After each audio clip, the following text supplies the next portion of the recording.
आज से लगभग 450 करोड़ वर्ष पहले हमारे सौर मंडल में एक नए ग्रह का निर्माण हुआ, जिसे आज हम पृथ्वी के नाम से जानते हैं। लेकिन जब ये धरती बनी तब ये ऐसी नहीं थी, ना ही इसका कोई चंद्रमा हुआ करता था। लेकिन कुछ समय के बाद एक ऐसी ऐतिहासिक घटना हुई जिसने सब कुछ बदल कर रख दिया। आज से लगभग 450 करोड़ वर्ष पहले हमारी धरती अकेले ही सूर्य की परिक्रमा किया करती थी, पर एक दिन हमारे पड़ोसी ग्रह मंगल के आकार का एक ग्रह हमारी धरती से आकर टकराया और इसके बाद धरती के कुछ टुकड़े मलबे के रूप में इसके आसपास इसके गुरुत्वाकर्षण बल के कारण पृथ्वी की परिक्रमा करने लगे। और कुछ समय पश्चात ये मलबा गुरुत्वाकर्षण बल के कारण एकत्रित होकर चंद्रमा के रूप में अस्तित्व में आया। और इसी ऐतिहासिक घटना के बाद एक और ऐतिहासिक घटना हुई। ये घटना थी जीवन की शुरुआत। कुछ वैज्ञानिकों का ये भी मानना है कि चंद्रमा के कारण ही धरती पर जीवन संभव हो सका। अगर यह नहीं बना होता तो शायद पृथ्वी पर जीवन की कल्पना भी नहीं की जा सकती थी। लेकिन कैसे चांद के कारण ही जीवन है, ये कैसे हो सकता है? इसको समझने के लिए हमें एक कल्पना करनी पड़ेगी। हम कल्पना करेंगे कि हमारा चांद रातों रात ही गायब हो गया है। अगर ऐसा हुआ तब क्या होगा? धरती पर मौजूद समुद्रों को चांद ही कंट्रोल करता है। चांद धरती की परिक्रमा करते करते धरती के समुद्रों में मौजूद पानी को अपनी ओर आकर्षित करता है और इसी कारण से ज्वार भाटा भी उत्पन्न होता है। हमने कई बार इन लहरों को देखा होगा, अपने मोबाइल फोन पर, टीवी में या फिर शायद अपनी रियल लाइफ में। लेकिन आपने क्या कभी ऐसा सोचा है कि यह लहरें आखिर क्यों और कैसे उत्पन्न होती है? कई लोग ये सोचते थे कि ऐसा हवा के कारण होता है, लेकिन ऐसा हवा के चलने के कारण नहीं होता, बल्कि पृथ्वी से करीब 3,84,400 किलोमीटर दूर अंतरिक्ष में मौजूद चांद के गुरुत्वाकर्षण बल के प्रभाव के कारण होता है, जो धरती के समुद्रों में मौजूद पानी को अपनी ग्रेविटी की मदद से अपनी ओर खींचता है। और साथ ही सूर्य भी अपनी ग्रेविटी से पानी को अपनी ओर खींचता है। लेकिन सूर्य धरती से काफी दूर है।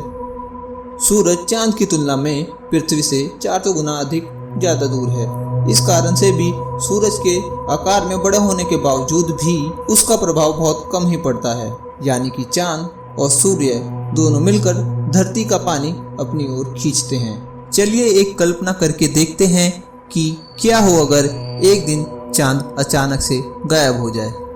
तब क्या होगा जब समुद्र का पानी नियंत्रित करने के लिए चंद्रमा ही ना हो? इस स्थिति में क्या ये काम सूर्य बखूबी कर पाएगा? तो चलिए देखते हैं। जब समुद्रों के पानी को नियंत्रित करने के लिए चंद्रमा मौजूद नहीं होगा तो ऐसी स्थिति में सूर्य का नियंत्रण होगा, जो कि इसे इतना नियंत्रित नहीं कर पाएगा। इसके बाद ही धरती पर अचानक से ऊंची ऊंची लहरें उठना शुरू हो जाएंगी, जो कि कुछ ही मिनटों में बहुत ऊंची लहरों के रूप में सामने आएंगी और लगभग 1 मिनट के बाद ही यह समुद्र तट के किनारे बसे शहरों तक पहुंच जाएंगी और उन्हें डुबा देंगी। और इसके साथ ही जितने भी आइलैंड और समुद्री तट हैं उन्हें भी पूरी तरह से डुबा देगी और लगभग 1 घंटे में ही सब कुछ सामान्य हो जाएगा। समुद्री तटों और शहरों से जुड़े लोगों को इस बेहद दुखद घटना को अपनी आंखों से ही देखना पड़ेगा। इसका ये मतलब है कि चांद के गायब होने के बाद लगभग 1 घंटे ये सब चलने वाला है। पर इस घटना के चलते धरती अब पहले जैसे बिल्कुल नहीं रहेगी।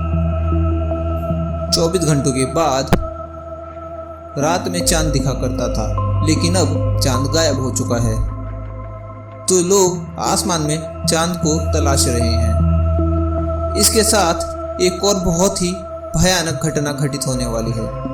जब चांद मौजूद था तब धरती 23.5 के एक्सिस पर घूमा करती थी और चांद धरती को इस पोजीशन में होल्ड करे हुए था। लेकिन चांद के गायब होने के कारण धरती अपना ये संतुलन खो चुकी है। इसी के कारण धरती का मौसम अब पहले जैसा बिल्कुल नहीं रहा।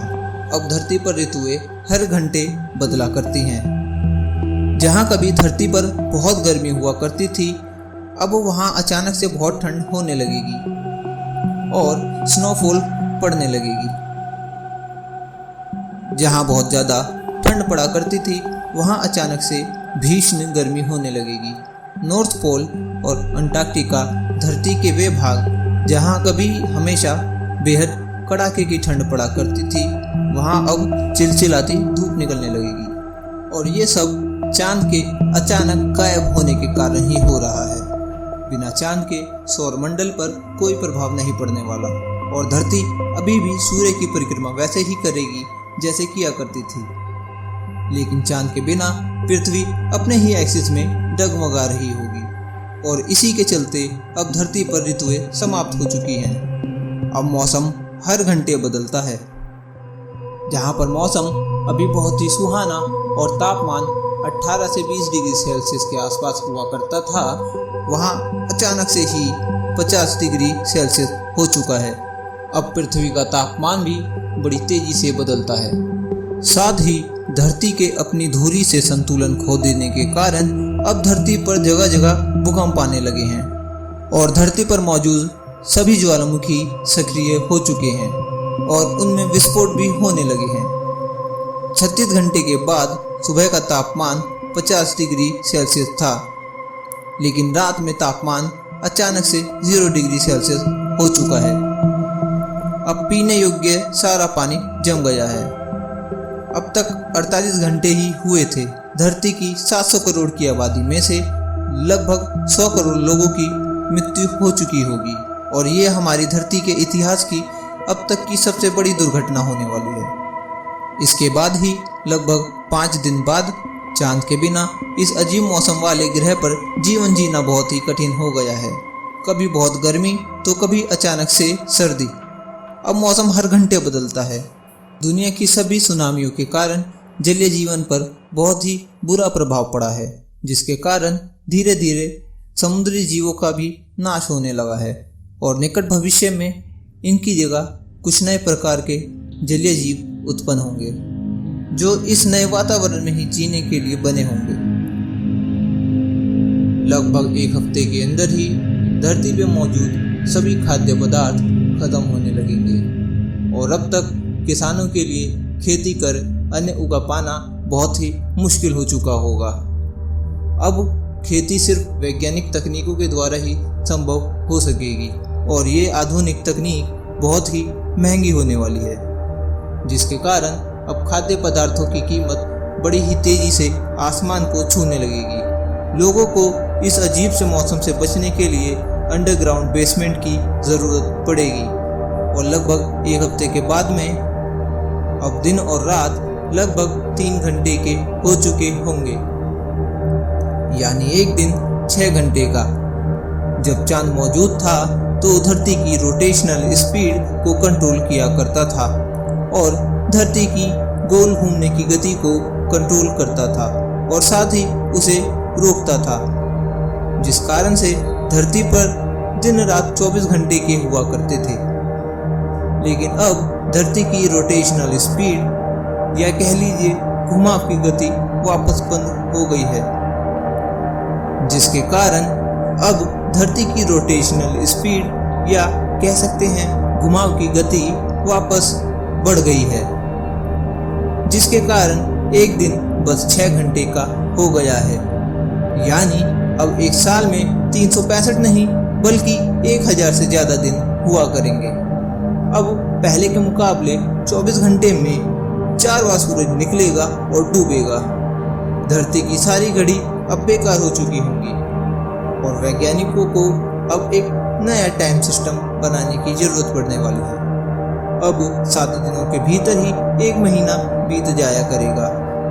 अब 1 महीना 30 दिन यानी कि 720 घंटे का नहीं बल्कि 6 घंटे मल्टीप्लाई बाय 30 डेज यानी कि 180 घंटों का होने वाला है। अब तक इंसानों के लिए पूरी दुनिया बदल चुकी है।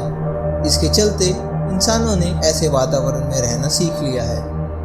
वो चांद ही है जो अंतरिक्ष में घूम रहे एस्टेरॉयड्स को पृथ्वी से टकराने से रोकता है और उन्हें अपनी ओर आकर्षित कर लेता है। चांद के बिना हमारा आकाश बहुत ही ज़्यादा अंधकार में होगा और खूबसूरत चांदनी भी नहीं होगी। चंद्रमा की अनुपस्थिति में सूर्य ग्रहण और चंद्र ग्रहण जैसी प्राकृतिक घटनाएं भी नहीं हुआ करेंगी। तो अब हम जान ही चुके हैं कि चांद हमारे लिए कितना इम्पोर्टेंट है। जितना सूर्य हमारे जीवन के लिए ज़रूरी है, चांद भी हमारे जीवन के लिए ही उतना ज़रूरी है। वैज्ञानिकों के अनुसार बिल्कुल ऐसी ही घटना मंगल ग्रह का इतिहास रही है।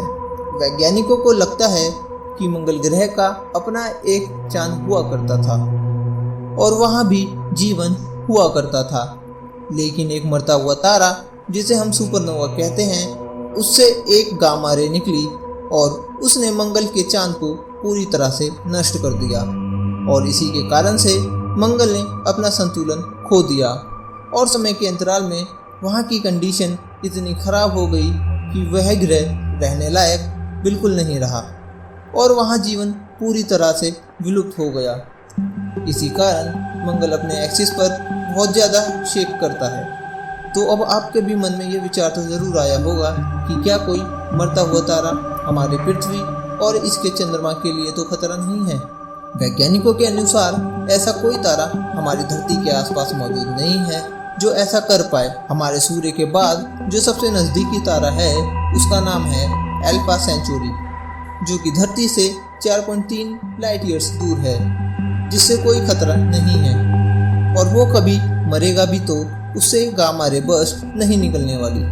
तो अब तक आपको ये पता चल ही गया होगा कि चांद कितना महत्वपूर्ण है हमारे लिए और हमारी धरती के लिए।